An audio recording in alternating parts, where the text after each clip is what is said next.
Hello and welcome to my channel. It is my honor to have you here.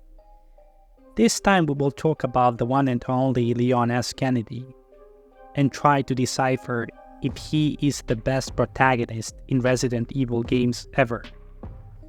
This will be done by looking into his presence and impact throughout the games, his actions, personality, abilities, as well as his popularity and what he means for the fandom.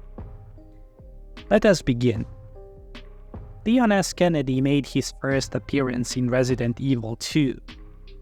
He was introduced as a rookie cop who signed up for the service due to the strings of strange events happening around Raccoon City, in the Arklay Mountains to be exact.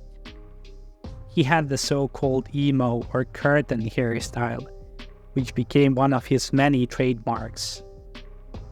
Leon first came into contact with bioweapons and viruses in Raccoon City during the outbreak of the G-Virus. This is where he met Claire Redfield and a group of other survivors and mercenaries. The player ventures throughout the terrifying Raccoon Police Department, the Underground, and the Umbrella Labs. At first, the player could feel that Leon was this rookie cop, who was not yet prepared for the horrors that awaited him. He tried to stay composed, but one could feel the fear and shock on his face, and he delivered some lines to further emphasize it. Of course, all of this is quite understandable, considering the fact that no one would be ready for what happened in the Raccoon City. Leon's character development is really good. He starts off as this rookie cop. He possesses the basic training necessary to deal with any and all obstacles. However, he needs to grow mentally and become accustomed to the horrors that await. And this is good, because it would not be fun if he was immediately a superhero who was not afraid of anyone or anything. The player could then relate to Leon as an ordinary human being who has feelings. Leon's mission in Resident Evil 2 was to get a sample of a G-Virus, which he thought would then be used to bring down the Umbrella and expose everything they had done. But he was tricked by Ada.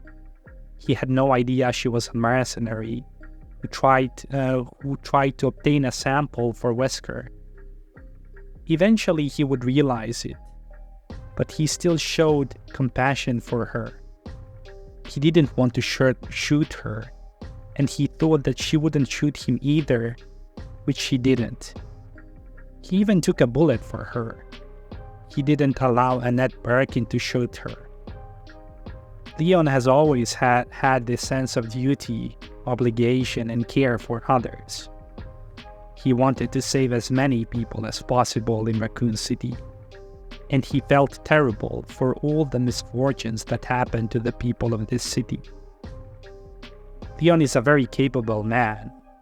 He has the ability to use many different weapons such as pistols, shotguns, rocket launchers, grenades, flamethrowers, knives, etc.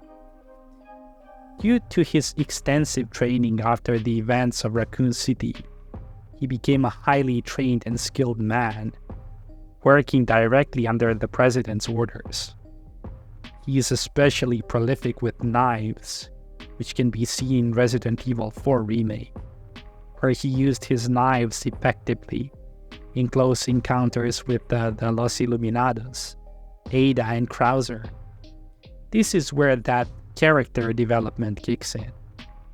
Leon has become a much better soldier in every possible way. He's no longer afraid of anyone or anything. Even after he gets infected with the parasite, he remains composed, focused on his mission to find Ashley. He cared more about her safety than his own. Leon became a fighting machine. The player would feel as a superhero playing as Leon in Resident Evil 4. He would destroy everyone with his weapons, kicks, and knives. He would even have time to deliver his trademark one-liners. But Leon still remained kind and protective. He always cared about innocent people. He would try to protect them and establish relationships with them. This could be seen in his relationship with Ashley, Louise, Mike, and even Ada. He knew that there was much more to Ada than just being a heartless mercenary, because he knew that Ada cared about him deeply. He himself said that she was a part of him that he could never let go. Leon understood what Ashley was going through and tried to comfort her, help her in any way possible. He felt really sad when Louise was killed. They became friends, and he vowed that his death would not go unpunished. Another trait that Leon possessed was superior intellect. He would solve many kinds of puzzles throughout the games, and always find ways to defeat his enemies. He hated bioweapons and companies and individuals making them. He could not stand people being used as puppets and being helpless. That's why after Raccoon City he underwent the training process and worked for the government, because he wanted to prevent events like Raccoon City happening ever again.